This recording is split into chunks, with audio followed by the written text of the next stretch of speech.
So this is the second part of my series about women, and this is called How to Be Interesting to Women. And it originated from a comment in the comment section of one of my posts. I forget which ones, and it doesn't matter, so don't go looking for it. This kid, the way he wrote his post, his comment, he seemed like a nice young man. He seemed like a nice young man, and he wrote a comment, and the comment made me want to both just like hug him and bitch slap him, you know? Hug him like, you know, you poor guy, and bitch slap him out of affection. Out of affection, mind you. Bitch slap him because he was doing it wrong, right? He was saying how he would go out on dates with these women, and consistently what would happen was that he would talk to them about interesting things, and then he'd run out of interesting things to say, and then the date would sort of like deflate and die, and he'd only have the one date with these girls, right? Oh God, it was just, I mean, like I said, I wanted to hug him and slap him, you know, but both emotions were out of affection. Making a woman interested in you is essential. It's the first step. If she's not interested in you, it ain't gonna happen, right? I don't think that this needs to be explained, or I don't need to grind on about it, but you have to keep it in mind. If she is not interested in you, she is not going to want to be with you. Therefore, it is your task, your mission, should you choose to accept it, to make the woman interested in you, right? Right. Now, the problem is, especially in this day and age, where people say that men and women are the same, and, you know, equality, rah-rah, and tabula rasa, and all this other SJW bullshit, this lefty bullshit, that men and women are the same. Well, men and women are not the same. Get that out of your head. The fact that people have been convinced into thinking that men and women are the same is the source of the problem here. Because you see, men find things interesting. Men are interested in interesting things. But women are interested in emotions. Specifically, they are interested in their own emotions. How a person or a situation or a thing makes them feel. You see the difference? You see, a guy, and most of my audience are guys. I mean, like, at least the metrics say that 95% of my audience is guys, which is unsurprising, right? Guys, you know, if I were to talk to you, and you're a guy, well, what are you going to talk to me about? I mean, you'd probably tell me about some story, something that you read. You'll probably tell me about how you read about some car that is fueled by, I don't know, like ice cream. You tell me about a car that's fueled by ice cream, and you can talk to me for 3 hours about that. I'll be fucking fascinated, you know? I'll find it really fucking fascinating, really fucking interesting, and I'll want to know all about the car fueled by ice cream, you know? I'll be interested in shit like, is it sherbet or just, you know, regular ice cream? Vanilla, strawberry, chocolate, which gives better gas mileage? You know, I'll be interested in that shit, right? A girl, she's not going to be interested in that. She's going to be interested in feelings, in her own feelings. Now, the scientific proof of this has just been done to death. I think his name is Simon Baron Cohen. He's the cousin of the comedian Sacha Baron Cohen. Now, this Simon Baron Cohen is like a big brain in the UK, and he did experiments, he and his team did experiments on newborn children, day-old babies, okay? The day-old boys were consistently interested in things, in moving things. And the day-old girls were consistently interested in faces. That tells you all you need to know. The sexes are different, their interests are different.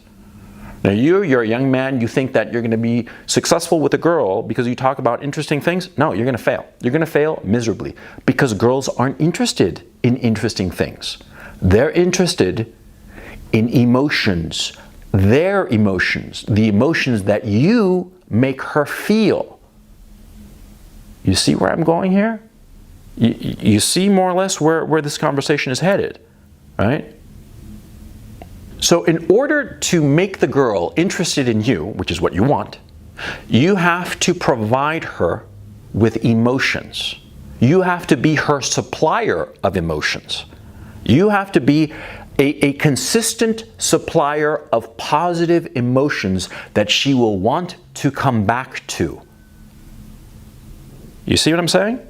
Now, in the previous post, I told you how when I was young, when I was a teenager, I was just lousy with girls. I just didn't know what the hell I was doing. I was a disaster, right? Until I was 18. Until, by chance, I discovered that if I was funny, girls liked me. Now, let me go a little bit into detail. See, at the time, I was 18, and I was the height I am now. I'm 6 feet, and I was a fairly large guy. I was a fairly large guy, and therefore a little bit intimidating. The other thing I had going for me, or going against me, was that I was noticeably smart. I mean, just very educated. I read a lot, and I was just really smart, and sometimes my conversation was a little too elevated because I was interested in, you know, all sorts of weird shit, right? I mean, I was like reading James Joyce when I was 16, 17, and I wanted to talk about that. And so it scared girls. It intimidated them. My size and my conversation intimidated girls, and so they didn't want to be around me. And so I was a failure with girls, right? Until I was 18, like I told you. I turned 18, and I discovered by happenstance, as I told you in the other video, you can find it right here, that I made some girls laugh. And then I set my mind to making them laugh consistently because I realized that making them laugh was how I would get girls. At the time, I didn't quite understand the mechanics or the reasoning behind it. Now, of course, I do. Okay, it's been 32 years since I discovered this. It took me 15 years to perfect my technique, if you will, okay, of how to get girls. And what I was doing at the time, which I didn't realize, but I realize now, was that I was providing an exceptionally powerful and positive emotion to girls. I was making them laugh. And everybody likes to laugh. It's fun to laugh. You feel good about yourself when you're laughing. And so you want to be around the guy who's making you laugh, right? Now, my approach was self-deprecation. What I'd do is I'd make fun of myself. And that would make me less intimidating, okay? As I made myself less intimidating because I was making fun about myself, right? I made girls feel positive, and also something else. I made them feel very confident in me, and therefore my own confidence rose. You see? Because by making them laugh, they wanted to be around me. They would call me up and tell me, you know, invite me to the parties or whatever was going on, because I would show up and make them laugh. You know, I mean, I got to a point where I actually had like bits written out of things that I would say to make them laugh, right? And so I'd provide them with this positive emotion, and therefore they wanted to be with me. And because they wanted to be with me, I felt more confident. And this confidence was something that they wanted to latch on to. It took me several years, actually a couple of decades, I guess, but I finally understood the interplay of emotions that's going on here. You see, the girl wants to feel the positive emotion, but at the same time, she wants to feel confidence in the man who is providing that confident emotion. And it made me understand two things: motorcycles and horror movies. Well, let me explain. I've had motorcycles, right? What happens when you have a motorcycle and a girl? Well, you get girls all the time if you have a motorcycle, right? You're riding the motorcycle, and it's exciting. You're going fast, right? You're going fast, the wind is blowing in your hair, all the rest of it, right? And the girl, she's right behind you, right? And right behind you, she's holding on for dear life. What are you providing her when you're riding around in a motorcycle? One, excitement, because it's exciting to go on a motorcycle. And two, safety and security. She's holding on to you for dear life. And you, of course, are not letting go of the motorcycle. You're not crashing, right? So you are providing her this sense of safety and security. Excitement and safety and security. And she just laps it up. What happens when you go to a horror movie with a chick, right? You go to see some horror movie, whatever the fuck the horror movie is, right? You're watching, I don't know, Final Destination 5 or whatever the fuck it is right now, right? You're watching the horror movie, and what is she doing? You're staring at the screen, And she is grabbing your arm, her nails digging into the flesh of your upper arm, her face like smushed into your armpit and sporadically looking at the screen, terrified, or quote unquote terrified, not actually, it's just a movie, right? What are you providing her? You are providing her with the strong adrenaline rush of the horror movie and providing her with safety and security of your arm. You see how it is? You see how it works? That's what you're doing. That's what she wants. The safety and security of your presence and the strong positive emotion that you are providing. Now you say to me that a horror movie is a negative emotion because it's scary. It's the adrenaline rush, okay? Because a horror movie is not real. It's not a real horror. It's just make-believe, and everybody knows that, okay? But during the 2 hours of the movie, that adrenaline rush that she's feeling, she feels good about it. That's why people go and see horror movies. If they didn't have that powerful rush of adrenaline, and they liked that powerful rush of adrenaline, horror movies would not be a genre. Nobody would go to see any. You see what I mean? Yeah, of course. So you're providing, by taking her to a horror movie, you're providing her with the powerful emotion and the safety and security of your arm. You're riding around on a motorcycle and you're providing the excitement of going on a motorcycle and the safety and security of holding on to your waist for dear life. You see? You see how it is? And in these situations, you don't have to say a fucking thing. See? You don't have to tell her interesting things, as the young commenter had tried to do and failed. You know, he tried to interest her in things. Women are not interested in things, they're interested in emotions. You provide them with the positive emotion of safety and security that you provide, and you provide them with that powerful adrenaline rush of riding a motorcycle or a horror movie or whatever, you got it made. You see? That's how it works. Now, the next post that I'm going to be doing is about the first date, but I'll give you a little preview here, because see, the first date, or the first time you go out with a woman, however you want to call it, first date or hooking up or hanging out, whatever the fuck, right? Whatever the fuck you kids are calling it nowadays, right? See, that first date is a tryout. It's a tryout to see if you come across, basically, you as a guy. You provide the woman with what she's looking for. Are you going to provide her with what she's looking for or not? That's the question at play in a first date.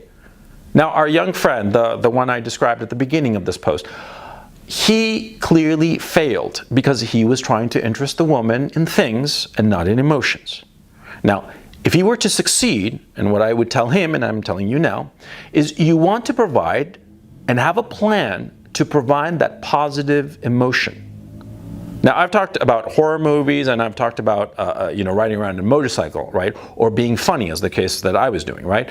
But there are other emotions, powerful emotions, you see? Very powerful emotions that on a first date would be like just perfect, just spot on, right? An example, take a girl to a museum. Yeah, you're a student, museums are free, right? You take her to a museum, especially when the pieces are really good, really strong pieces, right? And you'd be surprised what an impact that will have, you see? But here's the key issue. See, when you go to a museum, right, and I'm picking the museum example for a specific reason, then you'll understand. See, when you talk to the woman about the pieces that you're both experiencing, you're both going to be experiencing an aesthetic emotion, right? Okay, so you don't talk to her about the history of the piece, or the name of the painter, or any shit like that. That's not what she's interested in. You know what she's interested in?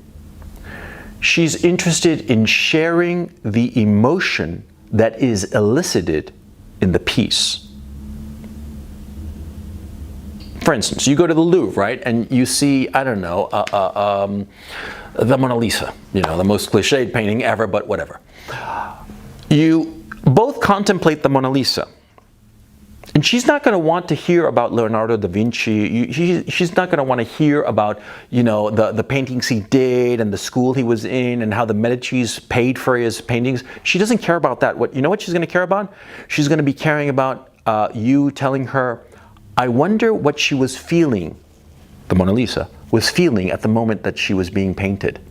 You know, that smile, what is she feeling at that moment? Because girls want feelings, see? And do you know why? Because girls fundamentally believe, irrational though it may be, they feel that the emotions that they are perceiving are unique, and that the uniqueness of their feelings makes them feel alone. That, of course, you think about it, it's a little bit irrational, right? Well, it's not a little bit irrational, it's a lot irrational. But that's what women feel. They feel that the emotions that they are perceiving are unique to them, and no other person on the face of the earth feels those emotions, especially loneliness. And because of these emotions, they are alone. And they don't want to feel alone. See? That's why they want to be with a guy. They want to be with a guy who feels the emotions that they feel and provides shelter from these emotions, safety and security from these emotions. You see? That's the secret of women. Now, if you can provide this, if you can provide for them this feeling that, number one, you feel and understand the emotions that they are feeling, and number two, you can provide them with a shelter, a sense of security and safety while in the grips of these emotions, you got it made. That's how you get a woman to be interested in you.